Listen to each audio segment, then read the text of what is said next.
সরকারি চাকরিজীবীরা কি তাহলে পে স্কেল না পেয়ে পাচ্ছে মহার্ঘ ভাতা? কেন পে স্কেল না পেয়ে নতুন রূপে মহার্ঘ ভাতা পাচ্ছে, সম্পূর্ণ বুঝতে ভিডিওটি না টেনে আমাদের সঙ্গে শেষ পর্যন্ত থাকবেন। তাহলেই বুঝতে পারবেন আপনি পে স্কেল না পেয়ে কিভাবে মহার্ঘ ভাতা পাচ্ছেন।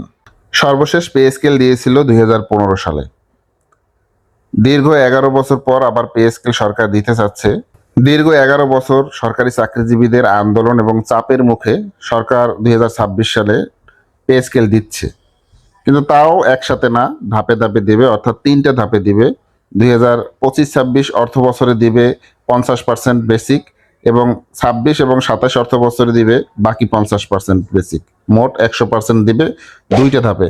এবং 3 নাম্বার ধাপে অর্থাৎ সর্বশেষ ধাপ 27-28 অর্থ বছরে দিচ্ছে বাকি যে ভাতাগুলো আছে সেগুলো, যেখানে প্রতি 5 বছর পর পর দেশের অর্থনীতির উপর ডিপেন্ড করে এবং দ্রব্যমূল্যের মানের উপর ডিপেন্ড করে 5 বছর পর পর পে স্কেল দেওয়ার কথা ছিল, সেটা না দিয়ে দীর্ঘ 11 বছর পর পে স্কেল দিচ্ছে, তাও আবার 3টি ধাপে।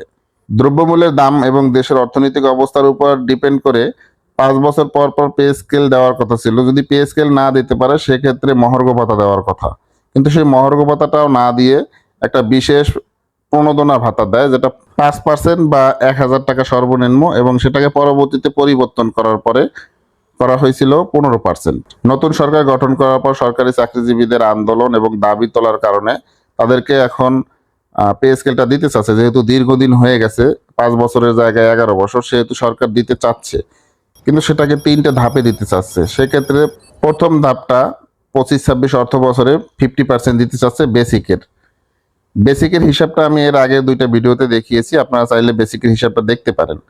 তো যদি 50% দেয় সেক্ষেত্রে নতুন যে বেতন কাঠামো আছে সেক্ষেত্রে 50% দিলে প্রত্যেকের বেতন খুব একটা বাড়ে না। সেক্ষেত্রে 20 থেকে 11তম গ্রেডে যারা আছে তাদের কিন্তু কোনো ডেভেলপ হবে না। আর বাংলাদেশে একটা প্রচলন আছে, যদি পে স্কেল হয় বা মহার্ঘ ভাতা হয় সেক্ষেত্রে কিন্তু সাধারণ পাবলিকের সবকিছুর দাম বাড়িয়ে দেয়। আর এই দাম বাড়ার কারণে কিন্তু সরকারি চাকরিজীবীদের কোনো প্রকার উপকার হয় না, বরঞ্চ তাদের আরো ক্ষতি হয়। যেহেতু সরকার সিদ্ধান্ত নিয়েছে 3টি ধাপে দিবে, 3টি ধাপে দিলে প্রতি বছরই কিন্তু সবকিছুর দাম বাড়বে।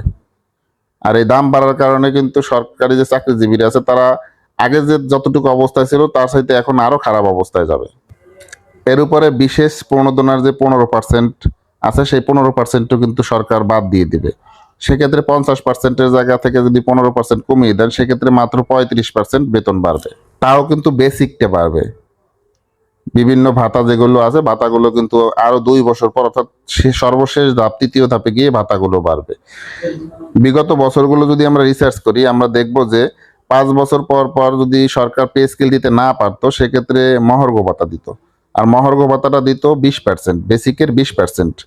তো যেহেতু 5 বছর পর দিত, এখন 11 বছর হয়ে গেছে, সেক্ষেত্রে যদি মহার্ঘ ভাতা দিত তাহলে 2টা মহার্ঘ ভাতায় কিন্তু 20-20-40% হতো। আর আপনার এবছর যদি 50% দেয় 2026 সালে, 50% দিলে যদি 15% কেটে নিয়ে যায় সেক্ষেত্রে আপনি পাচ্ছেন মাত্র 35%। তাহলে কি দাঁড়ালো? আপনি কি মহার্ঘ ভাতা পাচ্ছেন নাকি পে স্কেল পাচ্ছেন?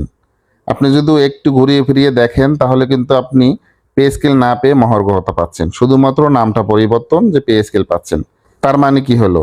আপনি কিন্তু পে স্কেলের নামে মহার্ঘ ভাতা পাচ্ছেন এবং আপনাকে কিন্তু সরকার একটা শুভঙ্করের ফাঁকি দিচ্ছে।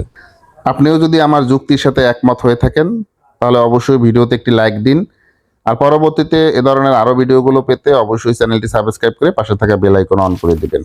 দেখা হবে আবার পরবর্তী ভিডিওতে, সে পর্যন্ত ভালো থাকবেন, সুস্থ থাকবেন, আল্লাহ হাফেজ।